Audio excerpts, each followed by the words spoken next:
Welcome students, জ্ঞানজ্যোতি coaching সেন্টারের পক্ষ থেকে তোমাদের সকলকে আরো একবার স্বাগত। Characteristics of a good test, এটা নিয়ে কিন্তু আমি আলোচনা শুরু করেছিলাম। আজকে আলোচনা করব ক্যারেক্টারিস্টিক্স অফ আ গুড টেস্টের মধ্যে ভ্যালিডিটি নিয়ে। ঠিক আছে, তাহলে আলোচনার বিষয়টা থাকলো।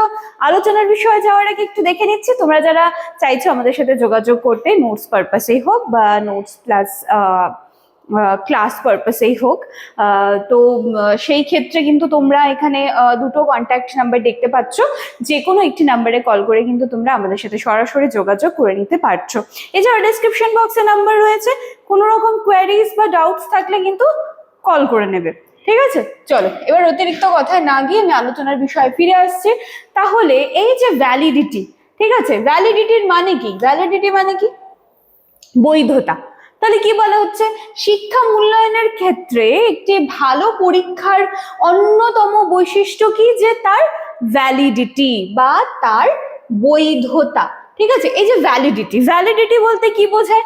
যে একটি পরীক্ষা কতটা সঠিকভাবে সেই বিষয় বা সেই যে বিষয়ে বা তার যে দক্ষতাকে পরিমাপ করছে, যেটি পরিমাপ করার জন্যই তৈরি করা হয়েছে।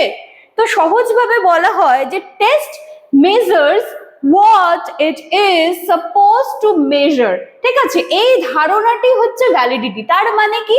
যে যেটাকে দেখো এখানে বলা হচ্ছে একটা পরীক্ষা নেওয়া হচ্ছে। ঠিক আছে, একদম সিম্পলি ভাবো, একটা পরীক্ষা, একটা টেস্ট, ঠিক আছে, নেওয়া হচ্ছে।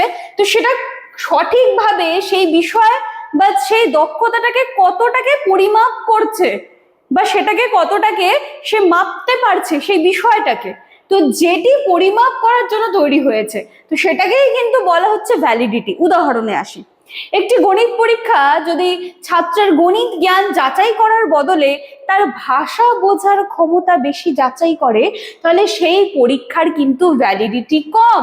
কারণ সেই পরীক্ষাটা কেন নেওয়া হয়েছিল? গণিত পরীক্ষা কেন নেওয়া হয়েছিল? গণিতে তার দক্ষতা কি রয়েছে সেটা জানার জন্য।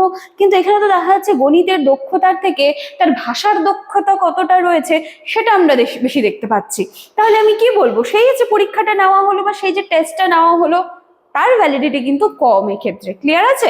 অর্থাৎ পরীক্ষাটি তার আসল উদ্দেশ্য পূরণ করতে ব্যর্থ, বৈধতা কিন্তু নেই। তাই একটি পরীক্ষার মূল লক্ষ্য হওয়া উচিত নির্দিষ্ট শিক্ষাগত উদ্দেশ্যকে যথাযথভাবে মূল্যায়ন করা। ব্যাস এইটুকু কনসেপ্ট শুধু মনে রাখবে। যখনই পরীক্ষা দেখবে characteristics of a good test, ওখানে ভ্যালিডিটি লেখা আছে, এই জায়গাটা মনে রাখবে যে যখন কোনো একটি উদ্দেশ্যে একটি পরীক্ষা নেওয়া হচ্ছে, তো সেই পরীক্ষায় দেখা হবে যে যে বিষয় সম্পর্কে পরীক্ষাটা নেওয়া হচ্ছে, সেই পরীক্ষাটা নেওয়ার পর সেই বিষয় সম্পর্কে কতটা দক্ষ, ঠিক আছে, সেটা যদি ঠিকঠাক ভাবে আমরা মাপতে পারি, তাহলে বলবো যে yes, it's a good test. ঠিক আছে, মানে তার যে ভ্যালিডিটি রয়েছে সেই বেসিসে।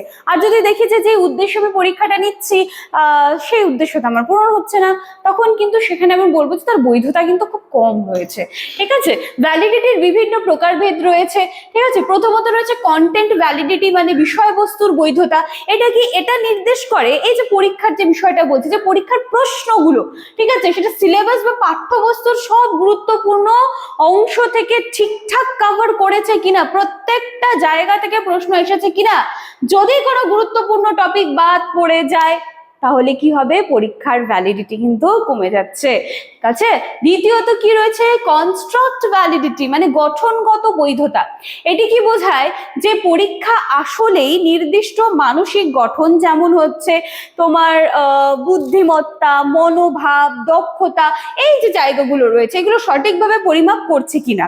ঠিক আছে, তারপরে 3 নম্বরে রয়েছে যে মানদণ্ড ভিত্তিক বৈধতা, ক্রাইটেরিয়ান রিলেটেড যে ভ্যালিডিটি গুলো রয়েছে। তো এটাকে আবার দুভাগে ভাগ করা হচ্ছে। ঠিক আছে, দেখো, বর্তমান ফলাফলের সাথে সম্পর্ক, আর একটা হচ্ছে ভবিষ্যৎ পারফরমেন্স পূর্বানুমান করার ক্ষমতা।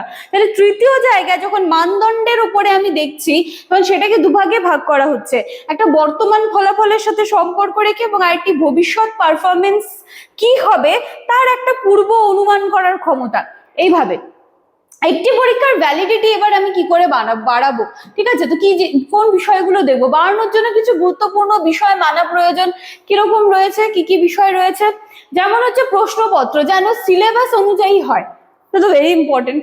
প্রশ্নগুলো যেন একদম ক্লিয়ার হয়, পরীক্ষার উদ্দেশ্য কি সেটা যেন স্পষ্টভাবে নির্ধারিত থাকে। এছাড়াও প্রশ্নপত্র তৈরির সময় এক্সপার্ট ওপিনিয়ন নেওয়া কিন্তু ভীষণ প্রয়োজন রয়েছে, ঠিক আছে। ভ্যালিডিটি এবং রিলিয়াবিলিটি, ঠিক আছে, এই যে বৈধতা আর বিশ্বাসযোগ্যতা, এটা একে অপরের সাথে সম্পর্ক আদতে বোঝা যায় যে না একে অপরের সাথে সম্পর্কিত, কিন্তু ডিফারেন্স রয়েছে, ঠিক আছে।